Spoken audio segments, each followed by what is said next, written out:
Good morning students. My name is Meenu Naruka from Rajasthan TT college. मैं BSc third year को angiosperm taxonomy and embryology जो कि botany का third paper है, उसमें मैं जो टॉपिक पढ़ा रही हूँ वो टॉपिक है बीजांड न्यास। ठीक है, दैट मीन्स प्रेजेंटेशन। तो बीजांड न्यास को समझने से पहले हम ये समझेंगे कि प्लेजेंटा है क्या। दैट मीन्स प्रेजेंटेशन को समझने से पहले हमको ये समझना होगा कि प्लेजेंटा है क्या। ठीक है, बीजांड सन किसे कहते हैं? एक या एक से अधिक अंडकों की भित्तियों की सीवन सटर पर पाए जाने वाली उभरी या गद्दादार संरचना जिस पर कि एक या अधिक बीजांड लगे होते हैं, बीजांड सन कहलाता है। हम जानते हैं कि जो जायांग होता है फ्लावर में वो अंडकों का बना होता है। ठीक है, और अंडकों की जो भित्तियां होती हैं उनमें एक अधर सीवनी पाई जाती है जो कि कैसी संरचना होती है? उभरी हुई तथा गद्देदार संरचना होती है जिसको हम अधर सीवनी बोलते हैं। ठीक है, और इस संरचना पर एक या एक से अधिक बीजांड पाए जाते हैं, दैट मीन्स ओव्यूल लगे होते हैं। तो यह इसे हम बीजांड सन कहते हैं, प्लेजेंटा कहते हैं।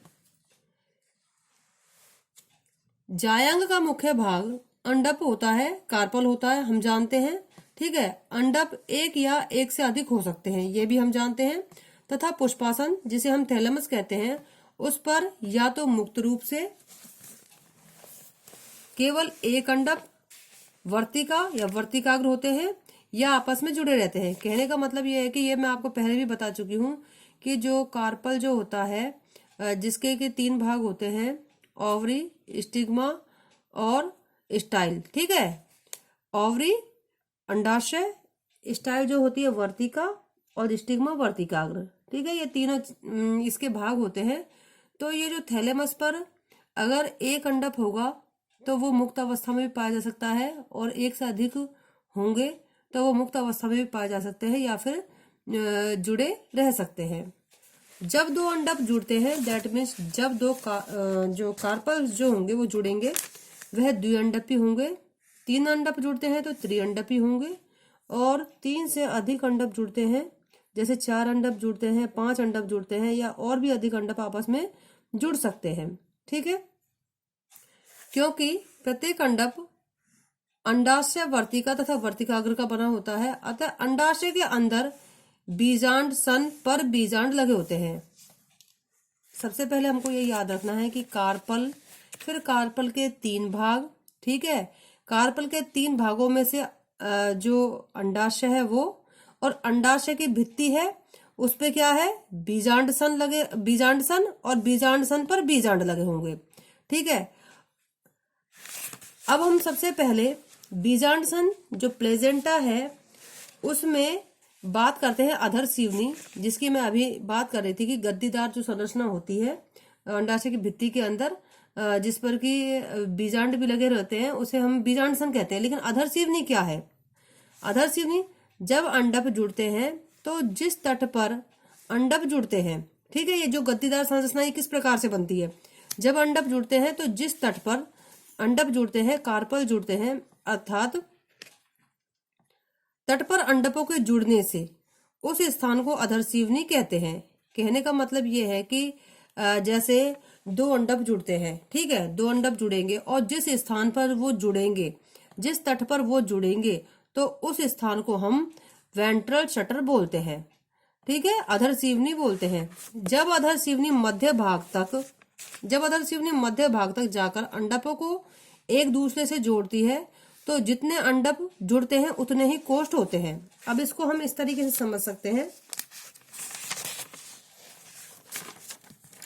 हम इस डायग्राम में इस तरीके से समझ सकते हैं, इस डायग्राम से, कि यहाँ पर इस डायग्राम को देखने से पता चलता है कि जैसे जो इसमें तीन अंडप है, ठीक है, तीन अंडप है, और अगर ये जो अंडप है तो इसमें क्या होगा कि ये जो अंडप इस स्थान से जुड़ रहे हैं, इस तट से ये जुड़ रहे हैं, और यहाँ पर ये जो है इसको हम बोलेंगे अधर सीवनी बोलेंगे। ठीक है, अधर सीवनी बोलेंगे क्योंकि इस स्थान पर ये जो है ये इसको हम बोलेंगे अधर सीवनी। ठीक है, अगर ये अंदर तक जाती है, जैसे कि मैंने बताया कि अंदर तक जाती है, तो उससे क्या होगा कि वहां पर हम कोष्ठक डिवाइड कर सकते हैं। ठीक है, मतलब ये यहां से लेकर ये 3 अंडप है और 3 अंडप यहां पर भी जुड़ सकता था, लेकिन ये अंदर तक जुड़ेंगे, भीतर तक जुड़ेंगे। तो ऐसी स्थिति जो होगी उसमें आप देखिए कि जब अधरसीवनी मध्य तक जाकर, जैसे कि अभी मैंने आपको डायग्राम में दिखाया, मध्य तक जाकर अंडप को एक दूसरे से जोड़ती है, तो जितने अंडप जुड़ते हैं उतने ही कोष्ठ होंगे। जैसे अभी 3 अंडप थे, तीनों में अंदर अधरसीवनी जो थी उसमें क्या था कि मध्य तक जाकर जुड़ती है। ठीक है, तो ऐसी स्थिति में 3 कोष्ठ का निर्माण हुआ। इसी तरह 4 होगा तो 4 कोष्ठ का निर्माण होगा।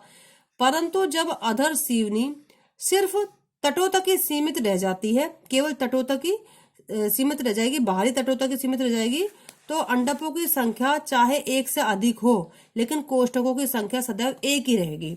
इसको हम इस तरीके के डायग्राम से समझ सकते हैं। जैसे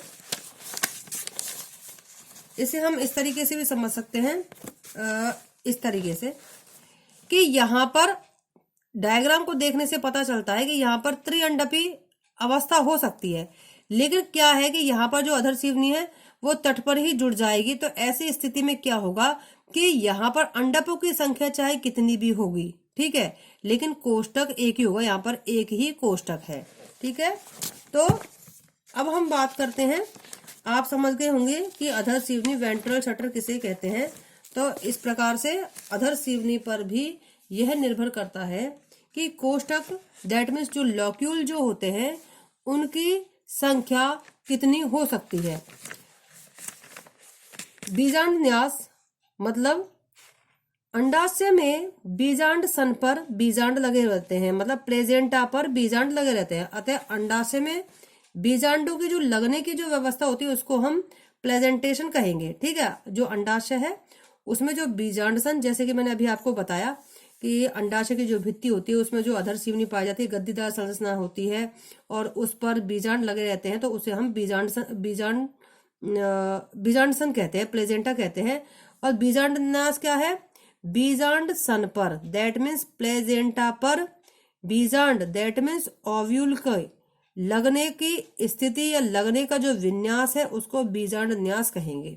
ठीक है, प्रेजेंटेशन कहेंगे। और ये प्रेजेंटेशन जो होता है यह कई तरीके से हो सकता है, ये कई तरीके से हो सकता है।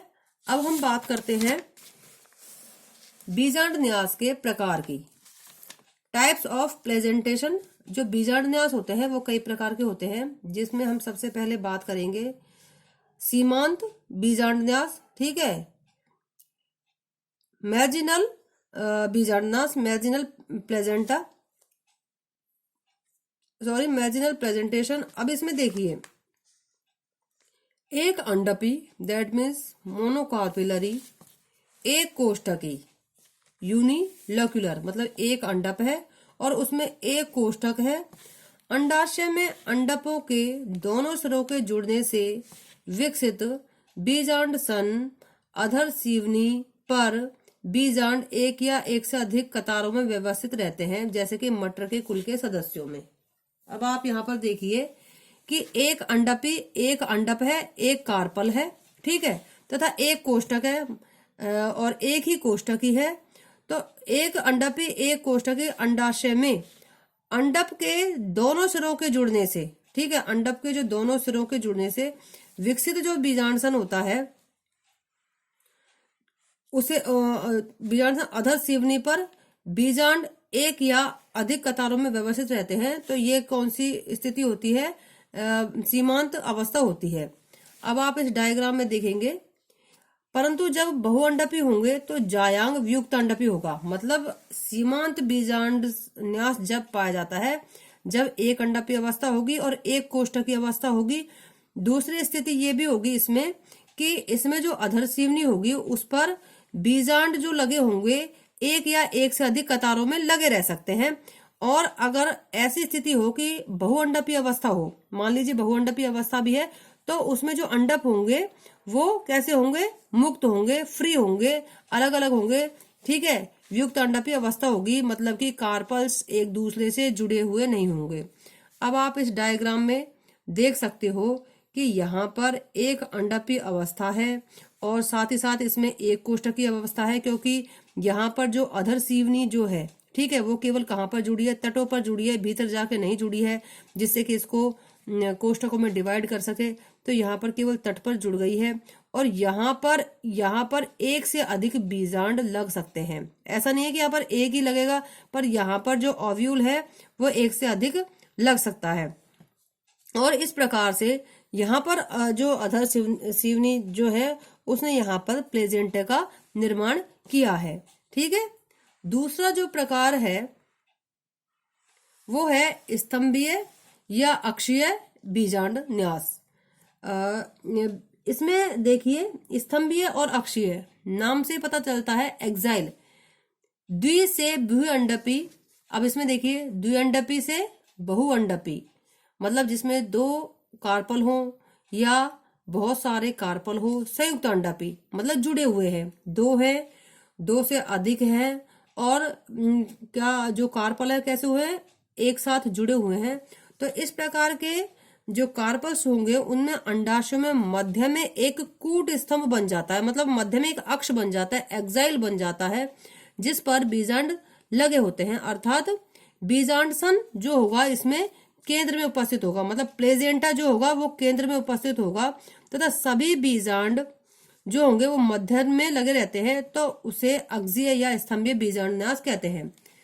परंतु इसमें जो कोष्ठों की संख्या होगी वो अंडकों की संख्या के बराबर होती है, जैसे मालवेसी, गुड़हल, सोलेनेसी, टमाटर और लिलियेसी प्याज के सदस्यों में इसी प्रकार की स्थिति पाई जाती है। कभी कभी कूट पर मतलब फाल्स सेप्टा बन जाने से कोष्ठकों की संख्या अधिक हो सकती है। ठीक है।